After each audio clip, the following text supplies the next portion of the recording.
Y'all, these are so freaking good.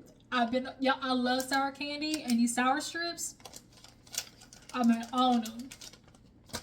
And they especially like real juicy right now. Because before I had some of these, I ended up getting some of these. Okay? And they say 1,000 milligrams, and I took half. So, I ain't gonna lie to y'all. However this review go, it go. We're talking about life, not life after lockup, love after lockup. This episode, I really feel like we got actually like a good finality to all the couples. But let's go ahead and get into everything because there's definitely some people I want to really get into, okay? So if you're new to your girl's channel, hey, how you doing? Make sure you hit that subscribe button, all right? Make sure you hit that thumbs up, drop down in the comments, let me know where you came across your girl. I'll be interested to see where, my fan base be coming from, okay? When you join the fam, just, say a little quick hello, that's it. But yeah, you guys, you already know what to do, hit subscribe, all that good stuff, okay? So, who are we going to open up with and talk about first? Let's get into Hope and Arthur because they're pretty short. So, Arthur, y'all know, basically just got decimated by Hope's family. They are just basically asking logistical questions, okay? Last time you got out of jail, you went back. Like, is that something that's going to happen again? Spoiler alert, unfortunately, yes. But at that moment, he was still basically telling them, I'm good. I want to be there for your daughter, your sister. The dad actually pulled Arthur to the side and asked him if he was gang affiliated. And because he was a CO, so I can understand why he's asking a question like that, because in prison where your gang is at, like that you stay there, because if not, when it come down to the yard, okay, when trains get to flying in the cafeteria, your gang, that's who you roll with, okay? Yeah, everybody back, and then got okay. So like, who you in prison with, like, gangs is super serious in there, okay? So yeah, but Arthur said no. And so anyways, they end up leaving, and he did kind of tell her that he felt a little abandoned, when they were asking him questions. And Hope, I guess she was like, when they're asking you questions, like, I can't tell them and speak for you, because what would it look like, me answering the questions for you? And that's very much fair. It would say a lot for them to ask you questions, and then her constantly be like, it'll come across as like she's trying to sell you, and so you need to speak for yourself in that situation. But I understand how he felt, because it was like it was her dad, her sister. Like, I get why it probably felt like a lot, but nonetheless, they ended good. She's still pushing, obviously, to be engaged. He's like, you're my girlfriend, and she's like, oh really? Like a lot of you girls, what I'm gonna need y'all to stop doing. I get it. I understand why. It's the patriarchy. That's how they conditioned us. It's always like, I want the ring, I want to get engaged, and it's just kind of like, why is it not in people's first instance when they get out to just like get to know the person, okay? Because truth be told, when you in prison, all it really is prison talk. So it's just kind of like, yeah. But yeah, nonetheless, Arthur wanting to show up for Hope is what he wants to do. And they kiss and all that yada yada. And long story short, y'all, Arthur, because at the end of the episode, y'all know, they kind of do the update. They said a few weeks after filming, they actually broke up, and then we see he got another mugshot. And I'm actually really sad about that, because I do see good in Arthur. You can tell he's just mentally effed up. Like, it's just long story. Like, I'm sure witnessing somebody like reach out for you and watching somebody actually pass in front of you, I'm sure that's a very traumatic thing. Like, that's something that you go to bed thinking about every night. And the fact that he was seeing like demons and stuff too, like I hate that for him. I'll just say that much. I really, if he had went back home, I really think I wonder if he got arrested where he was with Hope, or if he went back home and got arrested. That's what I'd be interested to know. So moving on, y'all, Laticia, the one that was with Keith, Lakeith, y'all, they had to move. And y'all know they're at another rental, and come to find out, y'all, she got arrested. She got arrested for theft. I think she did it, y'all. I think she did it. And here's why. Because remember, she ran that little tax filing place. Remember, they did people's taxes. And after paying for that lawyer for old dude and basically getting scammed out their money from that dude that wanted to play like he was, you know, a lawyer and all that type of stuff like that. And then not to mention, they're getting kicked out their house and then having to find a new rental. And shit is not cheap. Like, I'm sure trying to find a rental, like, everybody knows out here the housing crisis is crazy, okay? So I definitely think in a moment of panic, she did it. And unfortunately, I hate that too because of her daughters. And she said it best when in one commercial or her confessional, she said, you know, I didn't protect my daughters, and unfortunately you didn't.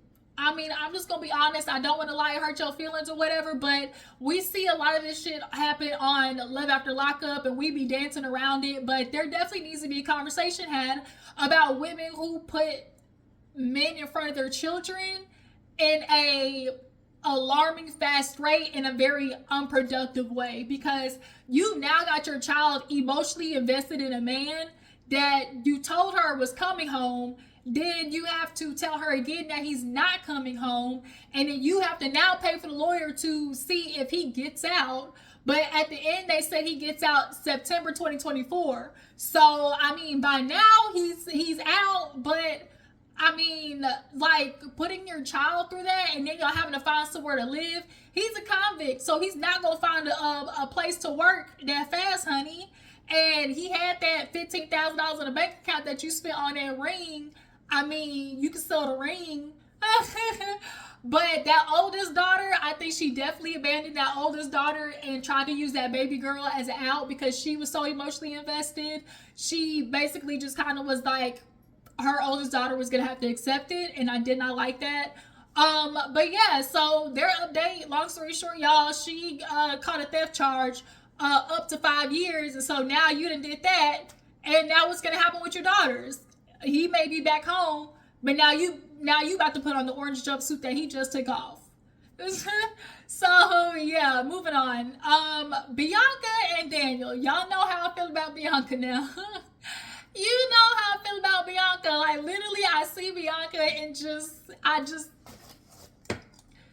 want to feel like I can. Like, you know how where your mama like just like pat you with the on the leg with the comb, or you get hit with like the comb on the arm. That's like, every time she talk and say stupid stuff like, well, I mean, I'm gonna drink. Like, you know, I don't understand. Like, I think he'll be okay. Like, when she says stuff like that, especially in the midst of the mom crying to you who just lost a son to overdose, like, that cognitive, it's not clicking. But then, like I said last review, I have to remind myself she's only 23. Like, her brain ain't fully developed yet. So it's just kind of like, but I still get so annoyed because I really do feel for that mom.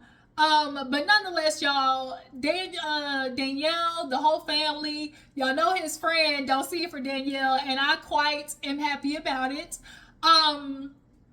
So yeah, the friend, he be, you know, trying to check Danielle because the other friend was like, oh, you know, I'm fiance, and she's like, yeah, I'm fiance too, and then he's like, well,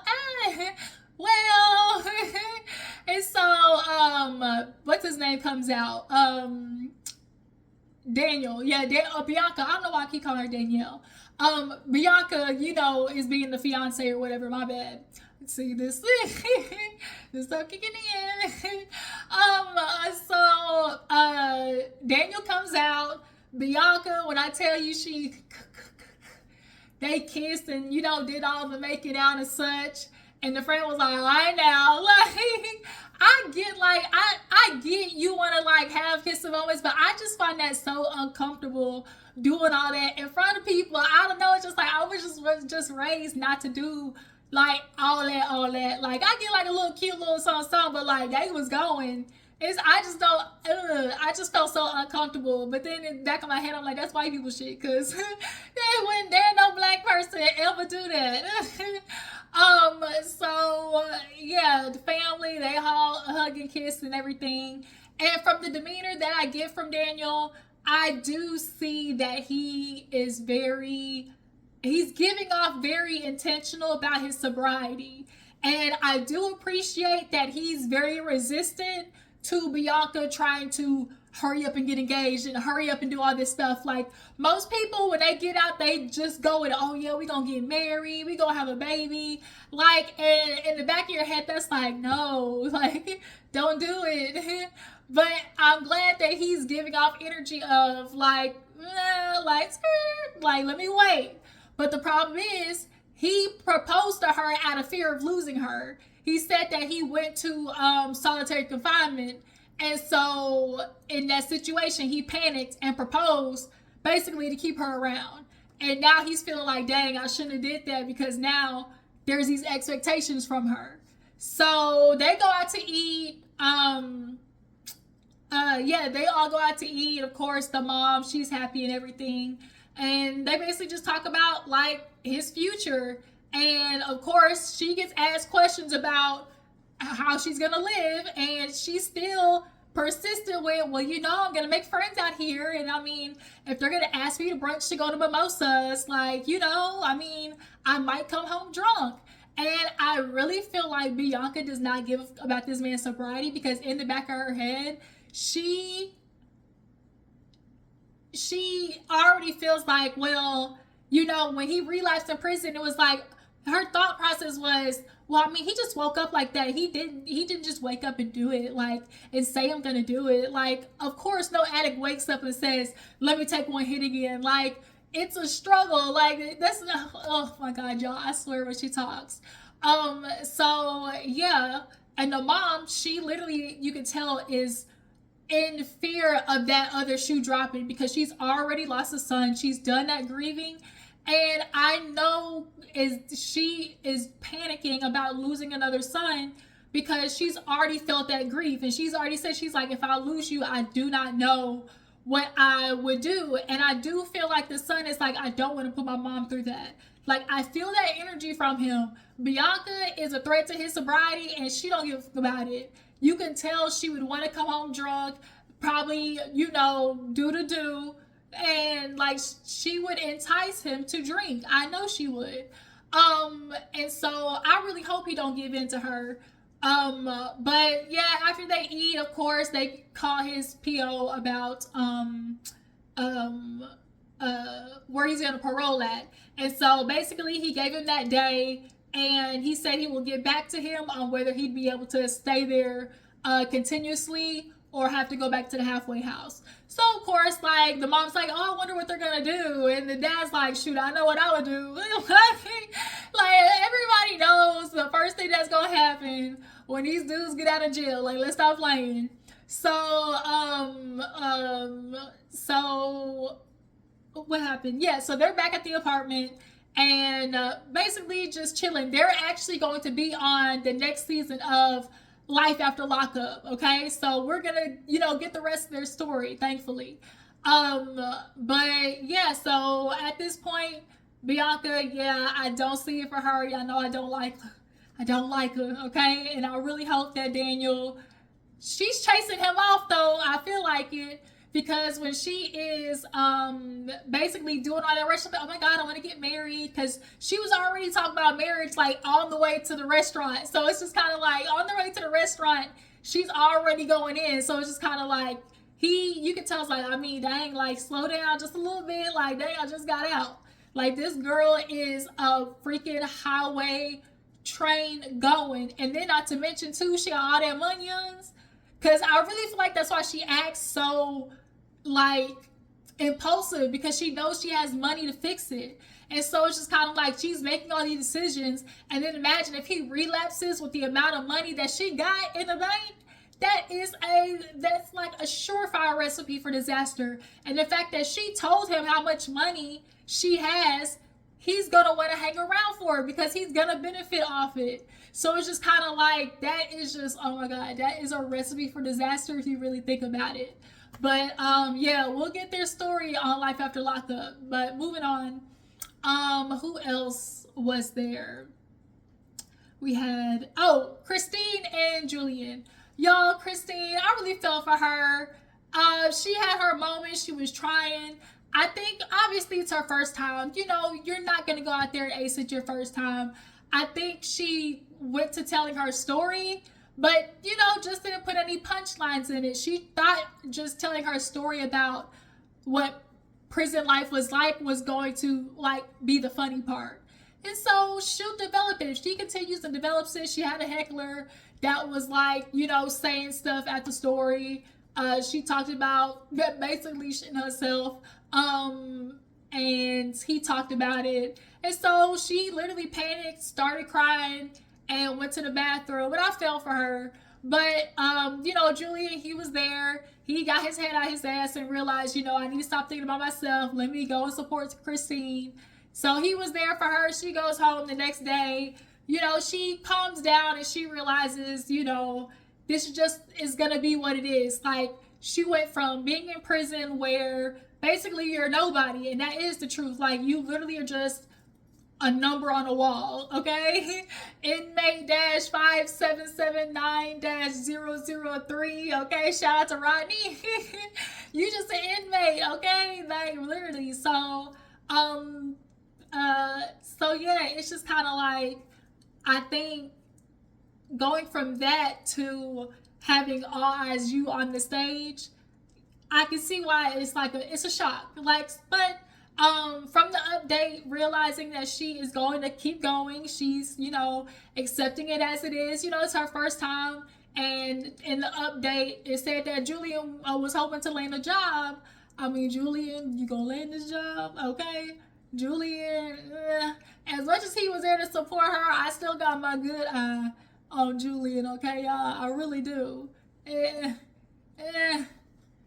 But in the update, though, he did introduce her to his dad. So that's a start. I mean, that's a start. So I hope the best for them. And she's going to continue doing her comedy and stuff like that. But Julian, I hope you get a job for y'all be ass out, okay? Because her comedy career ain't taking off yet, all right? Next is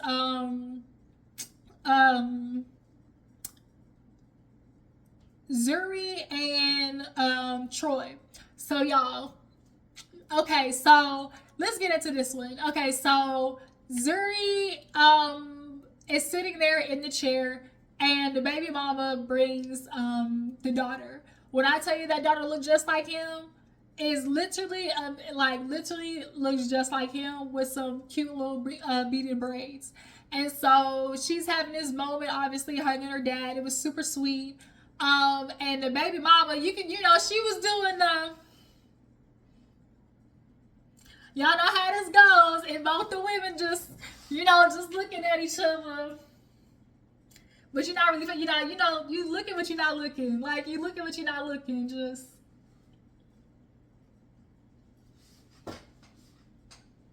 Right? I swear to God, this chair is gonna piss me off. I always gotta freaking operate this chair. Like, it sinks down if I hit a certain point and it just goes down. I can't stand it. But nonetheless, Yana and the baby mama, so they eyeing each other, basically sizing each other up. But there was a moment where Zuri, you know, got introduced to Troy, and her name is Troy too, right? The daughter. Am I tripping? I think so.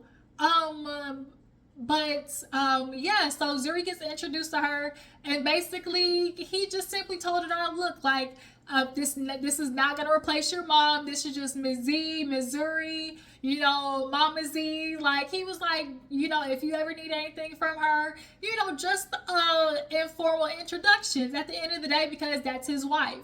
And so when that happens, the baby mom was in the background talking to Miss Karen, basically like, nah, I told her if she don't like her, she don't gotta talk to her.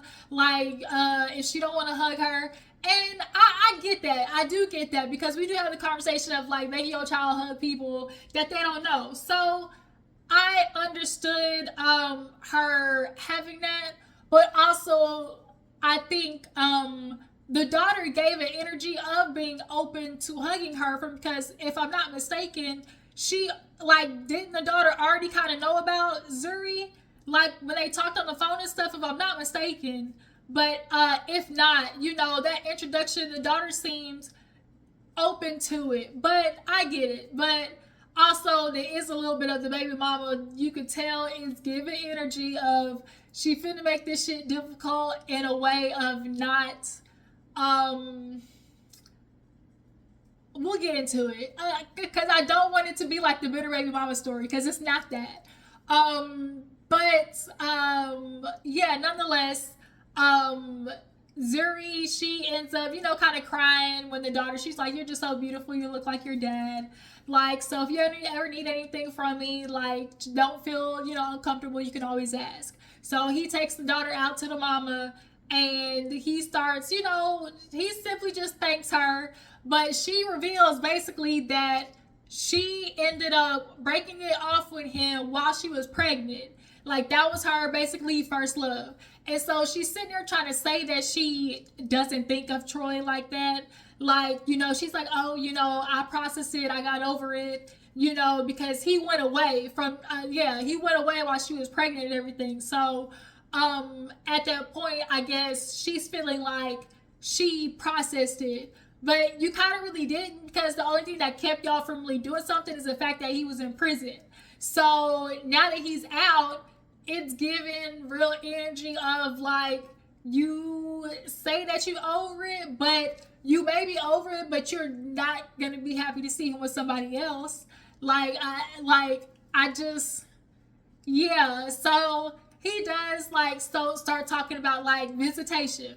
So he's like, what's her days like? Da da da da. And she's like, "Well, she is getting out of school." He's like, "Okay, cool. Summer, like, let's talk about like a week on, a week off." And she's like, like, no, like, I don't know her, like, you don't know her, like, Zuri. She was like, "How about you get to know her first, and then we'll talk about it, And so I feel like maybe not starting with like a week on, maybe just starting with like a day or two and then build up. Like, because she is in Syracuse and Buffalo, and although they both are New York, if I'm not mistaken, they may be a few hours from each other, if I'm not mistaken. So, I think obviously doing a jump from like a week on, maybe like in the beginning too much. So yeah, just 2-3 days, just kind of like, dip your toe in, and then you just slowly kind of, go down. But the baby mama's she's feeling like Zuri kind of low-key disrespected her in a way of not trying to get to know her. She's like, if you the woman basically coming in, like, you should essentially, I don't know if she was expecting Zuri to introduce herself to her, and she was like basically like almost Zuri wasn't acknowledge her or something like that. But I think it would be more of he needs to have an introduction of her. Like, Troy needs to introduce Zuri, like, obviously as a woman in his life, but as much, Zuri said it best, as much as she would want to initiate a conversation with you, it's not going to be received. And the truth is, you're not going to receive anything that Zuri has to say.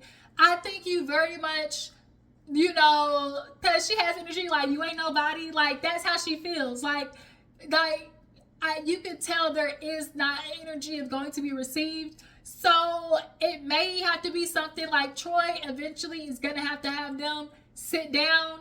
but give it a week or so and reconvene, okay? I think also we're gonna see them on Life After Lockup, if I'm not mistaken. Um, I think so.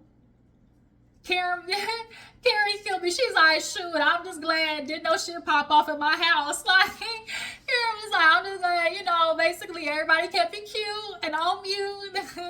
We had that happen. Nobody ruined, Troy's moment. Everybody knew, okay, this is a moment.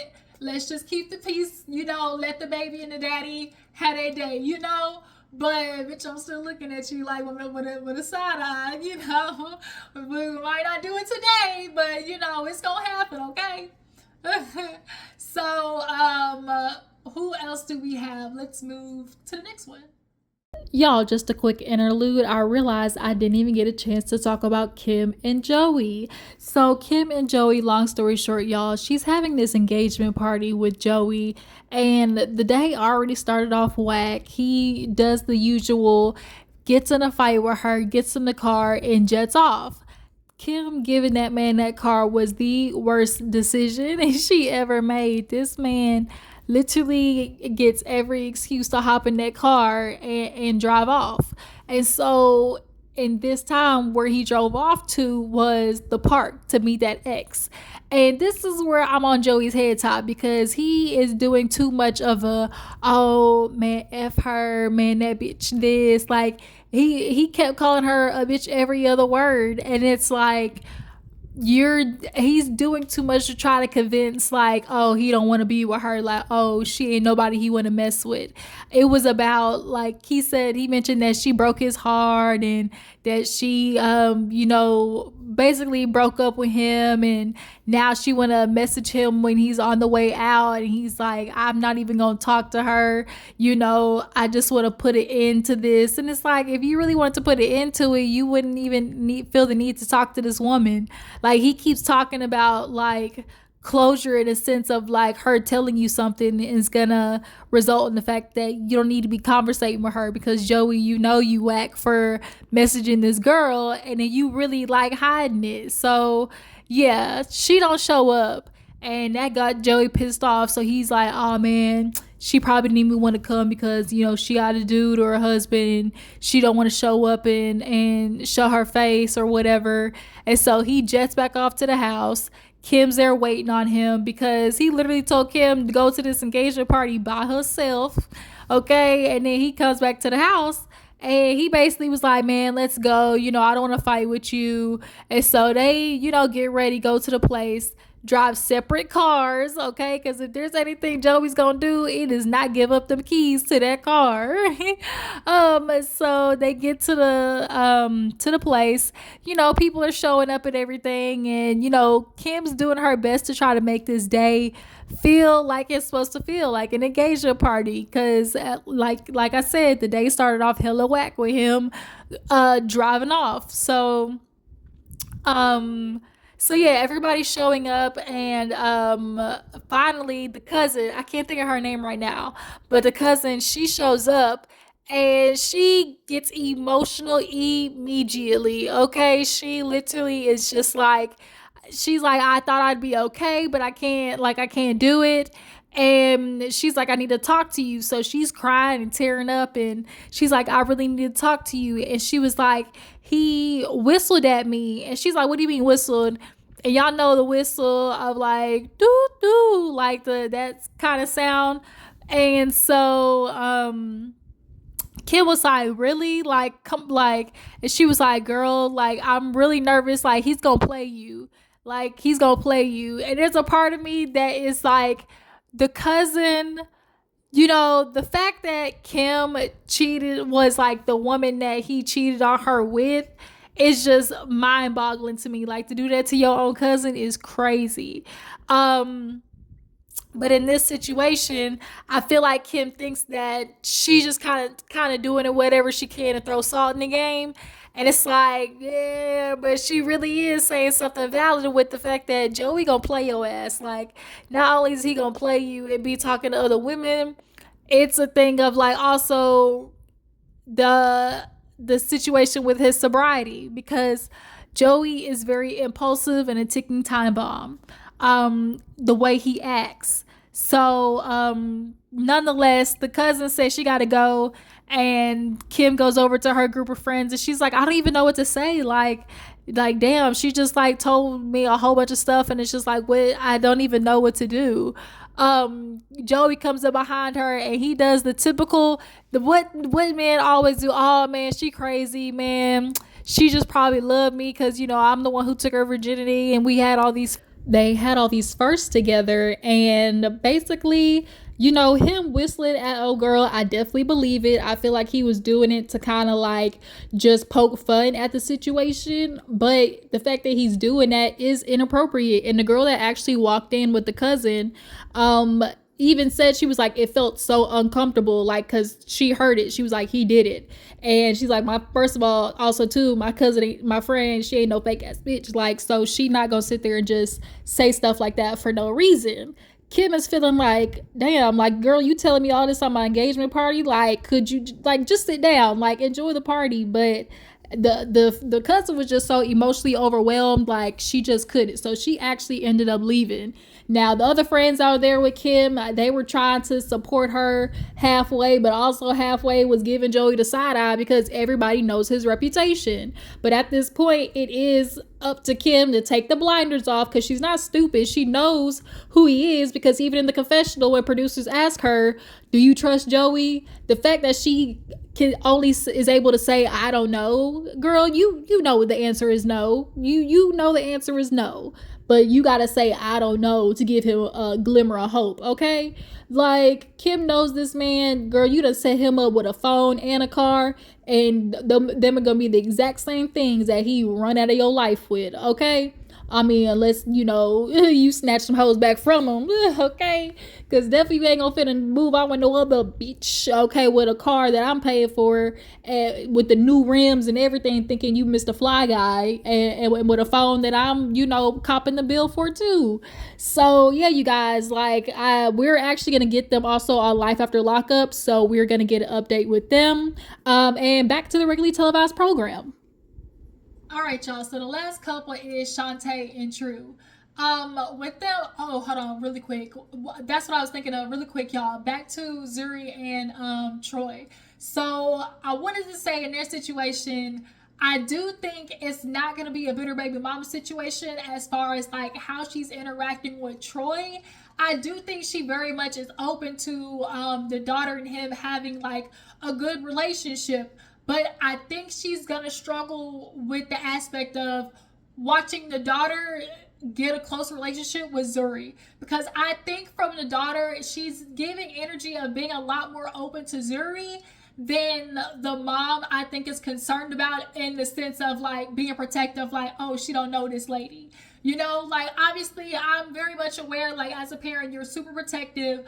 But, I think in this situation, she is airing more on the side of she is going to struggle watching having Zuri and the daughter like build a good relationship. I feel like she would kind of sway her daughter into feeling like she would make it hard for the daughter to make a decision of, okay, I like her, I like this lady, she's nice to me, and feeling like a loyalty to her mother. I guess I'll just put it that way. So yeah, last but not least, y'all, Shante and True. So why did the sun? Boy, the sun just went away, didn't it? So Shante and True. So y'all, didn't I tell y'all Pepper was gonna be a stud? Didn't I tell y'all Pepper was gonna be a stud? I said she was either gonna be like kinda, like studdish, or she's just gonna be like some old auntie that's giving real like auntie tomboy sexy feminine energy. But we got the dude, okay? We got the dude, okay? So she basically was just giving, I don't like people, I don't mess with people, shoot, I barely mess with him, like, because Shante was just asking about the living situations. So obviously True shows around, and here's where I just think of like, ugh, Shante is falling for it. Like, he know what to do. He was just, you could tell he was hugging her. He started just kind of like holding her hand, pulling her through everywhere. It was very much, he was laying down the groundwork. Shante is very emotional. She pregnant with his twins. Like, he knows which buttons to push. And she falls for it. She kissed it all on him. And she literally, after all this, he gets shown that basically she asked him also how long he was going to be on house arrest. And essentially, it was like basically to prove to his PO that he is trustworthy. So he had certain times on Monday and Wednesday between 8 a.m. and 12. And the producers asked him, so do you plan on going anywhere else? And he's like, nah. Like, I should. And they're like, now you can't work at the casino. How you gonna make your money? He's like, man, I still got my hand in a few other places. He's, the game is to be sold, not told. Like, Negro, if you don't shut up, like literally, Shante stayed the night with him over there. So the next day, we see Shante is pissed off. Lo and behold, she was in the car with him, and he had the Bluetooth on. So he clearly was in the gas station, but the Bluetooth was still hooked up to the car. And she's literally listening to the whole conversation. So we're literally watching this man gaslight her into and she said it to her friend. She's like, True literally gaslight you. And he was. Like, this man is so manipulative. And the fact of he was manipulative in the sense of he knew at the end of the day, after all this, Shante wasn't going nowhere. He was so cocky in that aspect. He was up there on the balcony like, man, that's my baby mama. Like, we gonna work it out. She ain't going nowhere. Like, Shante gonna be mad. And he's sitting there pushing buttons like, see, this what you gonna do? Like, this how you gonna do me? And she's like, what did I do to you? Like, what did I do to you? Like, she's like, tell me what I did to you. Like, and so she was like, literally like, so what? So who are you talking to then? Like, she's asking questions, and True get asked about it, and finally he would admit that he cheated on her. Cause, and it's Shante, how she said it, how you working on something with me, but you talking to other bitches? Like, she would consider that cheating. But Shante, why did you think that wasn't gonna happen? Like, literally, this Nico showed you who he was from day dot. And I get you having a baby with this man, and she kept trying to use the baby as an excuse of maybe True seeing this will get them together. Maybe True experiencing this will make him become responsible. Maybe like she's doing all these things like that's gonna make him become a man. Y'all know what it is. All the things that she's doing is just like for him to prove the opportunity. Okay, let me spit whatever sweet nothings in her ear, and she gonna keep my baby. And at the end of the day, True was really up there on that balcony, like, man, she ain't going nowhere. Like, she don't, because he's like, don't be calling me like, oh, I'm sorry, I was just upset. Oh, like he knew. True been doing this, okay? You can tell exactly what type of toxic ass nigga he is. Like, it's giving thug energy that you can't stay away from. It's giving Keisha Cole, Adrian Roner, like, just very toxic. I know it's wrong, but it feels so right energy. Like, Shante knew better. And Shante talking to her friend on the car. The friend's like, girl, like, don't let that man get in your head. Like, don't let that man get in your head. Like, move on. Shit, because I'm tired of hearing about it. Like, because you are that friend that listens to that person. Like, here she goes this nigga again. And he did what? And what you said? Right? You hate him? 2 minutes later, she called you back like, we talked about it, Like, and so just like, bitch, you ain't gonna leave him. Just shut up. Unfortunately, that's literally the energy. So Shante, y'all, in the update, she lost the babies. And I'd say sometimes there are situations. I mean, I know it's an uncomfortable situation to say, but there have been a lot of women where having a miscarry was a rejection for protection. Okay? Sometimes people don't think about life like that. Sometimes a rejection is your protection. And Shante carried that man baby. Twins. Y'all think about that, twins. While True was up there over there with Pepper, you know he was going to have every which way girl coming in and out of that place. Pepper looked like it's bitches getting money over there. Like Pepper, they run game over there. Like she trying to act like she don't do that. Like Pepper, we know what type of energy she gives. She hang around the nickels, okay? And she's one of them. And they was going to have a whole bunch of women in and out that little place. Okay? And Shante's like, it's a crack house. It look like a crack house. It live like a crack house. So it's just like, now Shante, you want to say it's a crack house. But nonetheless, y'all, in that update, she ended up unfortunately losing the babies. But she's grieving that. And I think she said her and True broke up. And now she's just processing that. And so, girl, go on, live your life. You know, grieve whatever you had going on in your mind with True and go on and do better, okay? True was just going to do nothing but drag you down. He felt like you wasn't going nowhere. You was going to be his baby mama stuck with his 2 twins, and he was going to be able to treat you every which way. You literally listened to this man talk on the phone with some other bitch, okay? Like, that's the energy while you carry his twins, and he literally trying to gaslight you and say that's not what you heard. Like, you imagine being with a man that manipulative, like questioning your own sanity like that. So yeah, Shante, go on, live your life. True, y'all know he about to go back energy, cause the way he sound, he gambling, working at a casino, doing whatever other, pots his hands is in. It's giving he might go right back to jail, okay? Shout out to Funky Dineva. So that is all the couples, you guys. That is Love After Lockup. Of course, we're gonna get Life After Lockup next week. So y'all tell me what y'all think about each couple. I hope this review isn't super long. I gotta go through, cut all these edits. Oh Lord. And then Lord. So if this review is long, my bad. Hope you stuck all the way through it. These days are all here. These days are here. Okay.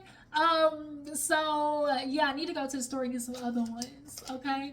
And I need to get some flour too. So, nonetheless, y'all tell me what you think about Bianca and what the situation with Daniel, what y'all think about Zuri and Troy, and what y'all think about True and Shante. All right, y'all? Make sure to follow me on Instagram and Twitter, and I will catch y'all later.